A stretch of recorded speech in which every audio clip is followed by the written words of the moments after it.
वो इंसान उनका भाई सुजामल तो नहीं?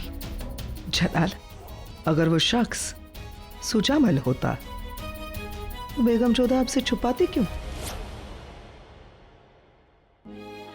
हमारी खुद की बड़ी अम्मी ने हमारे जज्बात के साथ खेला, हमें गुमराह किया और हमने अब पर शक किया। जोधा बेगम हमसे इतनी बड़ी गलती कैसे हो गई? किसी ने हमें कुछ भी कह दिया, हमने सुन लिया। किसी ने हमें कुछ भी दिखा दिया, हमने उसे सच मान लिया। लेकिन हमने क्यों नहीं आपके सच बोलने का इंतजार किया? हम क्यों उस यकीन पर कायम नहीं रहे कि आप कभी कुछ गलती से गलत कर ही नहीं सकती?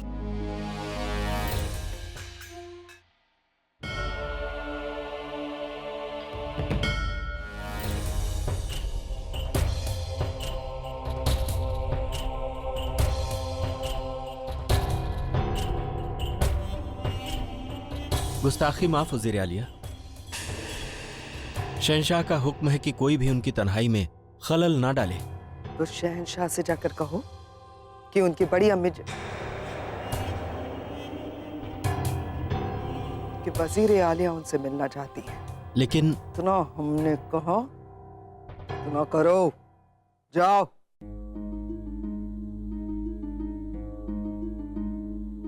शहंशाह का इकबाल बुलंद हो। वज़ीर आलिया आपसे मुलाकात करने की इजाजत चाहती हैं। हमारा हुक्म था ना कि हमें इस वक्त तन्हाई में रहना है। जाकर कह दो उन्हें कि हम उनसे मिलना नहीं चाहते। जलाल बेटा, हम आए हैं आपसे मिलने के लिए। आपसे थोड़ी बात करनी थी जलाल। जलाल, एक बार हमें मुड़कर तो देख लीजिए। जलाल, हम आपसे बात करने आए हैं, बात तो कीजिए हमसे। हम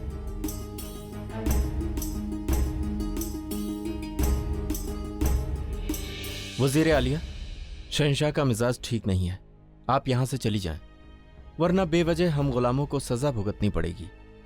जलाल,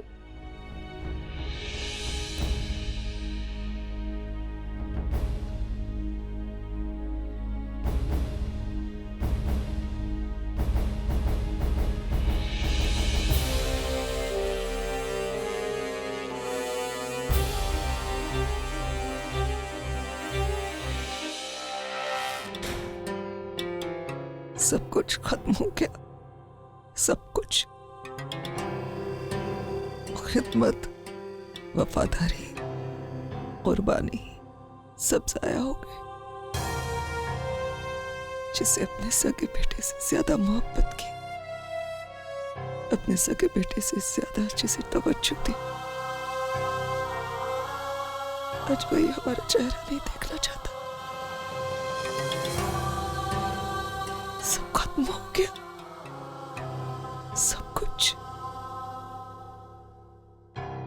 सब खत्म हो गया।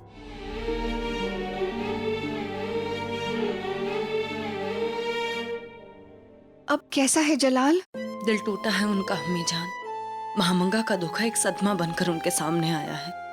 जब अपने धोखा देते हैं तो इंसान टूट ही जाता है। हमने जलाल को बहुत कम लोगों पर यकीन करते देखा है, मगर जब करते हैं तो आंखें मूंद कर, और अक्सर जब ऐसा यकीन टूटता है तो बहुत गहरी चोट लगती है।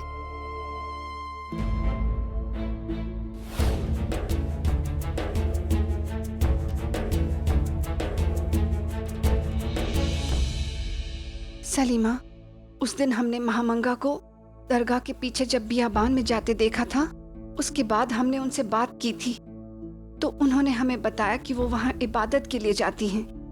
उस दिन तो हमने उनकी बात मान ली थी, मगर आज जो कुछ भी हुआ उसके बाद हमें लग रहा है जैसे इसके पीछे भी कोई राज हो।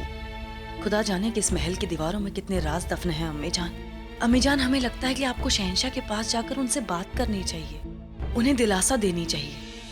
उनका दुख कम होगा अम्मी जान। नहीं सलीमा बेगम, हमें यकीन है कि आप काफी हद तक जलाल को संभालती आई हैं। ऐसे में हमारा वहां जाना जलाल को फिर से महामंगा की याद दिला देगा। हमारे ख्वाबगाह को करीने से सजा दो, चौसर जाम सब सजा दो, मौसीकीकारों से कहो कि तैयार रहे। और हाँ, आधी रात होने से पहले सारी तैयारियां हो जानी चाहिए। आज शहंशाह का मिजाज ठीक नहीं है, और जब उनका मिजाज ठीक नहीं होता है वो सीधे हमारे पास आते हैं।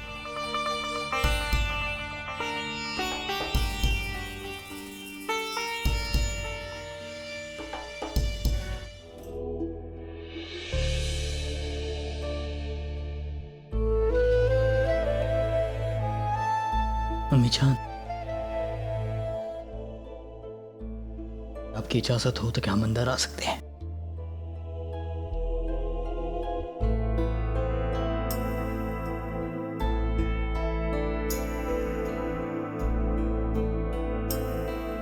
हम जानते हैं कि आप हमसे खफा हैं अम्मी जान, क्योंकि हम आपकी बेटी को वापस लेकर नहीं लौटे, और आपकी नाराजगी जायज भी है क्योंकि हम नाकाम रहे। ना हम एक अच्छे शौहर बन पाए, और ना ही एक अच्छे बेटे, ना ही अच्छे शहंशाह, और ना ही एक अच्छे इंसान। बस जलाल, शायद तुम एक बेटे का फर्ज नहीं निभा पाए, शायद एक अच्छे शौहर नहीं बन पाए, लेकिन ये कभी मत कहना कि तुम एक काबिल शहंशाह नहीं हो। आवाम को अब भी तुम पर यकीन है। अपने आप पर यकीन रखो जलाल। तुम्हारी रगों में मरहूम जन्नत आशानी बादशाह हुमायूं और मरहूम बादशाह बाबर साहब का खून दौड़ रहा है। अपने आप को कभी इस तरह हारा हुआ ना समझना, कभी तैमूरी खून को शर्मिंदा मत करना। हमें अब भी यकीन है कि एक शहंशाह के तौर पर ना तो तुम कभी नाकाम हुए हो और ना ही कभी होगे। हमें यकीन है कि कल सुबह तुम जो भी फैसला लोगे वो एक नाकाम बेटे या शौहर बनकर नहीं, पर एक अजीम शान बादशाह बनकर लोगे। इंसाफ करोगे, और जो इंसाफ के तख्त पर बैठता है उसकी नजरों में रिश्तों का कोई लिहाज नहीं होता। लेकिन याद रखना, माँ हमने तुम्हारे लिए बहुत कुछ किया है। शहंशाह हो तुम, फैसला तुम्हारा होगा, और मजाल है कि कोई उसकी मुखालफत करे। लेकिन जो भी फैसला करो उसके लिए तुम्हें कोई पछतावा नहीं होना चाहिए। बस रेशम, क्यों रो रही हो तुम? हुजूर, कल आपको सजा सुनाई जाने वाली है। परसों खिदमत की है आपकी, आंसू तो आएंगे ही ना। शहंशाह भी आपसे बहुत खफा है। जानते हैं रेशम, जलाल ने हमसे नजरें फेर ली। पता है रेशम, जब कोई भी किसी की नजरों में गिर जाता है ना, तो दोबारा कभी उठ नहीं पाता। ये भी जानते हैं कि जलाल अब कभी हमें वैसी इज्जत नहीं देंगे। जलाल अब हमारी कभी बात नहीं मानेंगे। जलाल अब कभी हमें